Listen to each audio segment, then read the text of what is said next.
Assalamualaikum warahmatullahi wabarakatuh. Hai sahabat fisika, bertemu kembali bersama kakak dalam pembelajaran fisika.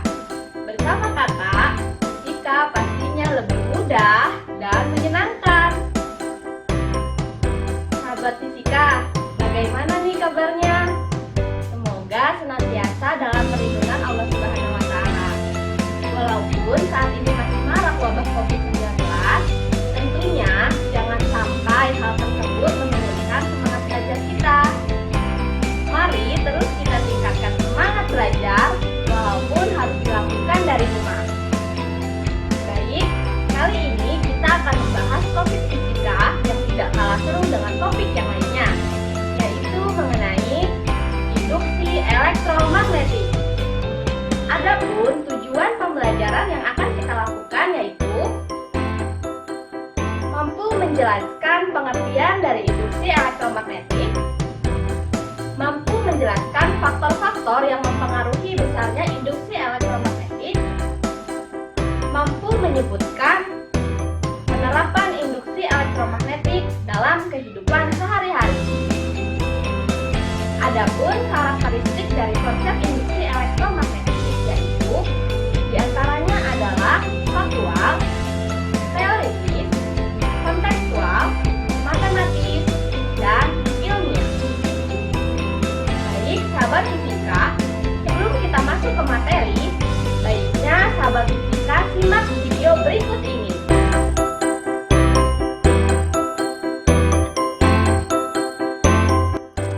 Loh, kok gelap? Nyalain lampu dulu deh.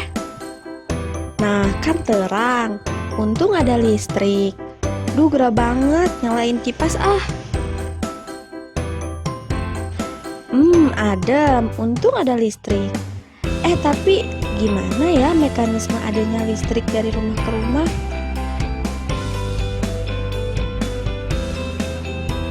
Duh, habis mikir jadi lapar. Masak dulu ah.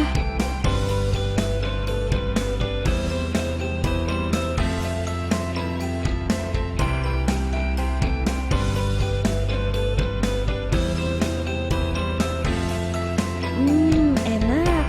Panas-panas. Lampu nyala karena listrik. Jadi dari mana sumber listrik yang kita pakai? Mengapa bisa mengalir dari rumah ke rumah juga ya? Penasaran jadinya.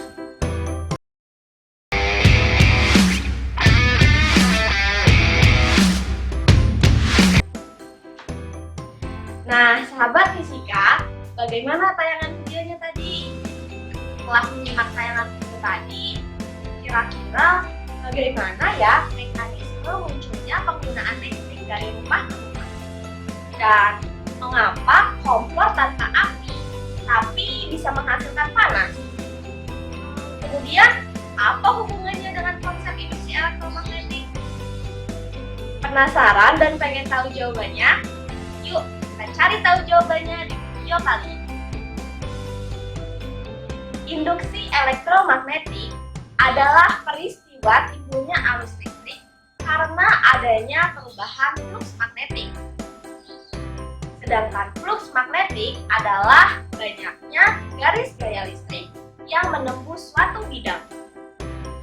Berdasarkan penelitian yang pernah dilakukan oleh seorang ilmuwan fisika bernama Hans Christian Ørsted, di mana hasil penelitiannya itu menghasilkan suatu penemuan, yaitu arus listrik di sekitar kawat penghantar dapat menimbulkan medan magnetik.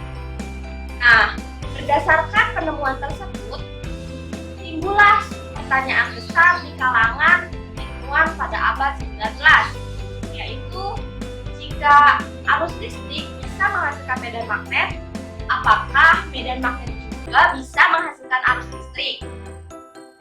Salah seorang fisikawan asal Inggris yang bernama Michael Faraday sangat tergelitik akan pertanyaan tersebut. Untuk memuaskan rasa ingin tahunya, Faraday melakukan serangkaian percobaan.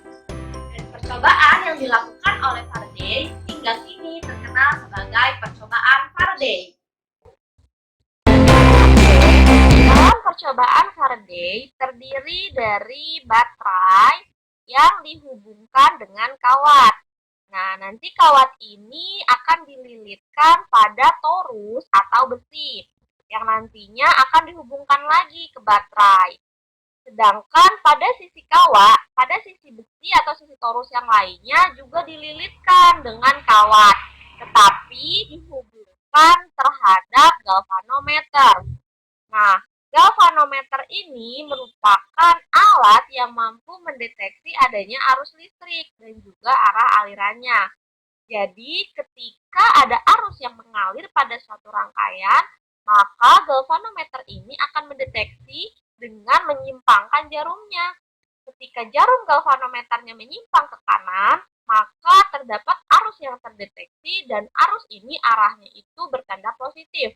Tetapi ketika jarum galvanometernya menyimpang ya ke kiri, artinya galvanometer ini mendeteksi adanya arus yang arah alirannya itu bertanda negatif.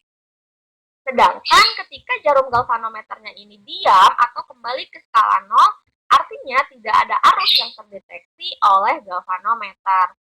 Nah, berdasarkan percobaan yang dilakukan oleh Faraday, ternyata jarum galvanometernya menyimpang ketika baru dihubungkan atau dilepaskan dari baterai.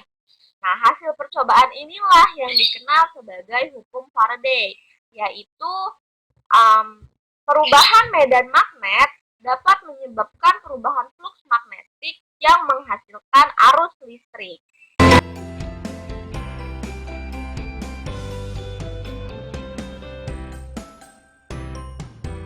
Nah, bagaimana sahabat fisika? Apakah sudah paham mengenai penemuan dari induksi elektromagnetik? Atau ada yang masih belum paham? Jangan khawatir, kakak akan memberikan gambar ilustrasi percobaan Faraday secara sederhana untuk memudahkan pemahaman kalian. Sekarang coba sahabat fisika perhatikan ke gambar berikut ini. Gambar ini gambarkan ilustrasi percobaan Faraday secara sederhana, di mana terdapat kawat kumparan yang dililitkan dan dihubungkan dengan galvanometer. Kemudian ada magnet yang nantinya akan dimasukkan dan dikeluarkan ke dalam kumparan. Perhatikan gambar A. Ketika kutub utara magnet dimasukkan ke dalam kumparan, ternyata jarum galvanometernya menyimpang ke arah kanan. Artinya, terdapat arus yang mengalir di dalam kumparan dan arah aliran arusnya berasal dari sebelah kanan. Sekarang coba sahabat fisika perhatikan gambar B. Ketika magnetnya didiamkan di dalam kumparan, ternyata jarum galvanometernya tidak menyimpang, melainkan kembali ke skala 0. Itu artinya tidak ada arus yang mengalir di dalam kumparan. Tetapi coba sahabat fisika perhatikan gambar C. Ketika magnet batangnya dikeluarkan dari kumparan, ternyata jarum galvanometernya menyimpang ke arah kiri. Itu artinya terdapat arus yang mengalir dan arah aliran arusnya berasal dari sebelah kiri. Jadi, melalui percobaan-percobaan yang sudah dilakukan oleh Faraday, ternyata Faraday berhasil membuktikan bahwa ternyata arus listrik dapat ditimbulkan dari adanya perubahan medan magnet. Peristiwa munculnya arus listrik dari perubahan medan magnet inilah yang disebut dengan induksi elektromagnetik. Nah, sahabat fisika, pasti sekarang sudah paham kan apa yang dimaksud dengan induksi elektromagnetik dan bagaimana sejarah penemuannya? Oke, sekarang kita akan lanjut membahas mengenai faktor-faktor yang mempengaruhi induksi elektromagnetik. Terdapat 3 faktor. Faktor yang pertama yaitu adalah cepatnya magnet keluar dan masuk dari kumparan. Apabila semakin cepat magnet keluar dan masuk dari kumparan, maka induksi elektromagnetik yang dihasilkan juga akan semakin besar. Faktor yang kedua yaitu banyaknya lilitan. Semakin banyak lilitan kumparan yang digunakan, maka arus induksi yang dihasilkan juga akan semakin besar. Dan yang terakhir atau yang ketiga yaitu adalah kuatnya magnet batang yang digunakan. Semakin kuat magnet yang digunakan, maka arus induksi yang dihasilkan juga akan semakin kita membahas mengenai materi induksi elektromagnetik, penemuannya, dan faktor-faktor yang mempengaruhinya, sekarang mari kita lakukan praktik secara virtual. Oke, kali ini kita akan melakukan praktikum secara virtual untuk membuktikan faktor-faktor yang mempengaruhi besarnya GGL induksi elektromagnetik. Berdasarkan teori yang disebutkan, ada 3 faktor yang mempengaruhi, yaitu kecepatan magnet batang keluar dan masuk dalam kumparan. Yang kedua adalah banyaknya lilitan yang digunakan, dan juga yang terakhir yaitu kuatnya magnet batang yang digunakan. Namun, karena pada virtual praktikum ini tidak terdapat kuatnya medan magnet, jadi kita hanya membuktikan 2 faktor, yaitu faktor kecepatan magnet keluar dan masuk dalam kumparan, dan juga faktor banyaknya lilitan. Nah, di sini sudah ada magnet batang, ada sebelah utara juga sebelah selatan.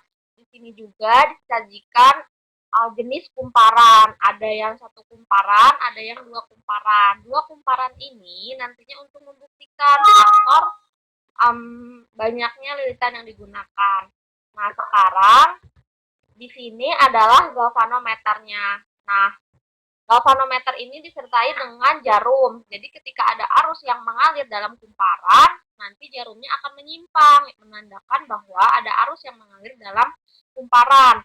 Nah, selain itu juga diberikan di sini ilustrasi lampu LED. Jadi ketika ada arus yang masuk, selain dari jarum galvanometer yang menyimpang, juga nanti digambarkan dalam lampu LED yang menyala terang. Nah, sekarang kita buktikan faktor yang pertama, yaitu kecepatan magnet masuk dan keluar dalam kumparan. Yang pertama, ketika kita masukkan magnet secara perlahan,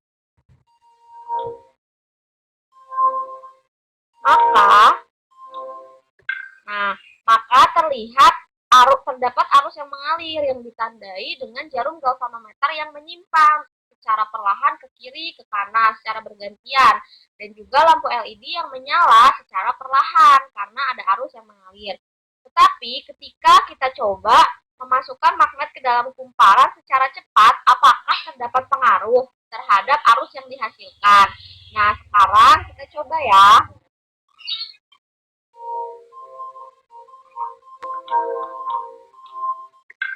Nah, terlihat bahwa jarum galvanometer menyimpang dengan cepat ke kiri dan ke kanan. Kemudian lampu dalam LED juga terlihat menyala semakin terang dan menyala semakin stabil. Hal itu berarti membuktikan bahwa semakin cepat magnet dimasukkan dan dikeluarkan ke dalam kumparan, maka arus yang dihasilkan di dalam kumparan juga akan semakin besar. Faktor yang selanjutnya yaitu banyaknya lilitan. Sekarang kita coba masukkan magnet batang ke dalam kumparan lilitan yang jumlahnya tidak terlalu banyak. Ketika kita masukkan, jarum galvanometer menyimpang dan juga lampu LED-nya menyala, tetapi tidak terlalu terang. Sedangkan ketika kita coba masukkan ke dalam lilitan kumparan yang jumlahnya lebih banyak, kita perhatikan. Nah, ternyata jarum galvanometernya menyimpang dengan cepat dan lampu LED yang menyala lebih terang dibandingkan pada kumparan yang lebih sedikit. Berarti dari praktikum virtual ini kita sudah berhasil membuktikan bahwa banyaknya kumparan yang digunakan akan mempengaruhi arus induksi yang dihasilkan. Semakin banyak jumlah lilitan yang digunakan, maka arus induksi yang dihasilkan juga akan semakin besar. Sahabat fisika, tahukah kalian bahwa penemuan induksi elektromagnetik ini banyak sekali membantu perkembangan teknologi modern, terutama dengan ditemukannya generator, yaitu alat yang mampu mengubah energi gerak menjadi energi listrik, dan juga transformator, yaitu alat yang mampu mengubah tegangan listrik. Perkembangan terbaru dari pengaplikasian generator dan juga transformator bisa ditemukan pada pembangkit listrik bertenaga alam. Misalnya saja pada pembangkit listrik bertenaga air ini.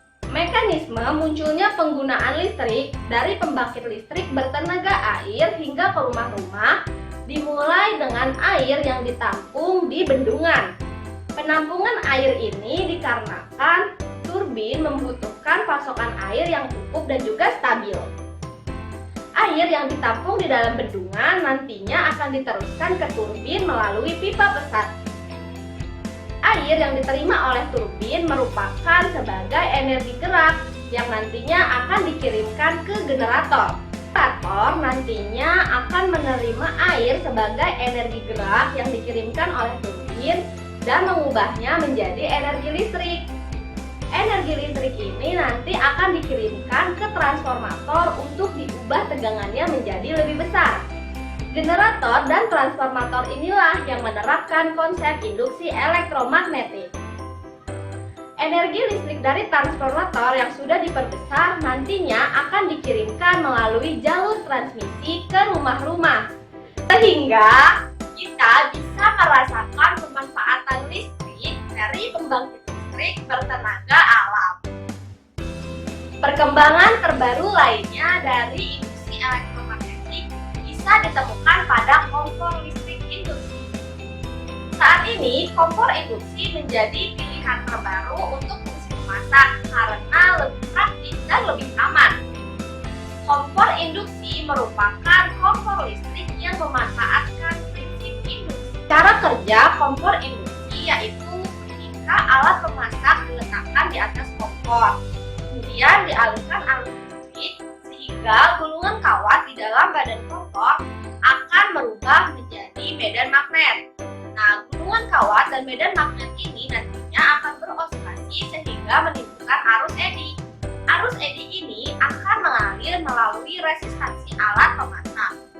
Nah, dari sini maka akan memanaskan alat pemanas di atas kompor secara langsung menggunakan prinsip induksi elektromagnetik. Seiring dengan perkembangan zaman, pemanfaatan induksi elektromagnetik semakin banyak dan semakin marak digunakan. Tidak hanya berhenti di pembangkit listrik bertenaga alam atau kompor induksi saja, tetapi bisa kita temukan penerapannya di listrik, kereta maglev supercepat, dan juga alat pendeteksi penyakit yaitu MRI.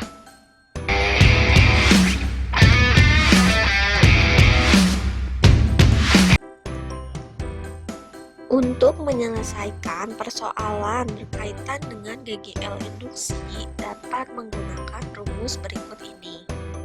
GGL sama dengan B dikali L dikali V dikali sin theta, di mana GGL ini merupakan GGL induksi yang bersatuan volt, dan B merupakan induksi magnetik dengan satuan Tesla.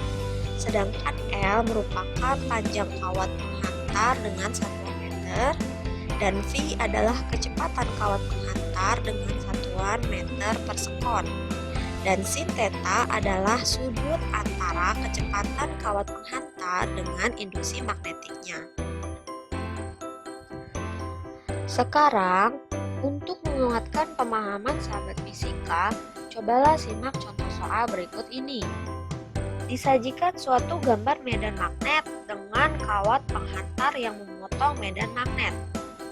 Apabila kawat peki bergerak memotong tegak lurus medan magnet, maka tentukanlah GGL induksi yang mengalir. Nah, sebelum kita menjawab persoalan tersebut, kita harus menganalisis terlebih dahulu variabel apa saja yang diketahui. Pada gambar diketahui bahwa panjang kawat penghantar sepanjang 15 cm atau 0,15 meter. Selanjutnya, induksi magnetiknya sebesar 0,5 Tesla. Kemudian, pada gambar juga diketahui kecepatan kawat penghantar yaitu sebesar 8 meter per sekon. Kemudian, sudut antara kecepatan kawat penghantar dengan induksi magnetiknya sebesar 90 derajat atau sama dengan 1. Selanjutnya, kita bisa menghitung apa yang ditanyakan pada soal. Pada soal ditanyakan adalah GGL induksinya. Maka kita bisa menggunakan rumus GGL induksi. GGL induksi sama dengan B dikali L dikali V dikali sin theta. GGL induksi sama dengan 0,5 Tesla dikali 0,15 meter dikali 8 meter per sekon kuadrat dikali 1, sehingga GGL induksinya sama dengan 0,6 volt.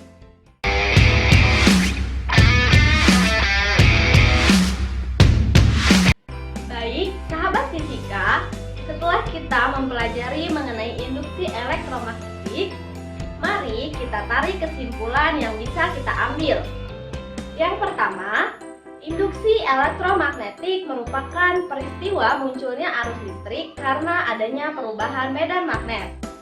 Dan yang kedua, faktor-faktor yang mempengaruhi besarnya induksi elektromagnetik diantaranya cepatnya keluar dan masuk magnet di dalam kumparan, banyaknya lilitan yang digunakan, dan juga kuatnya magnet batang yang digunakan. Dan kesimpulan yang ketiga, penerapan dari konsep induksi elektromagnetik bisa kita temukan pada generator, transformator, dan juga dinamo. Alat ini bisa ditemukan pada pembangkit listrik bertenaga alam, kompor listrik induksi, bel listrik, kereta maglev super cepat, dan juga alat pendeteksi penyakit yaitu MRI.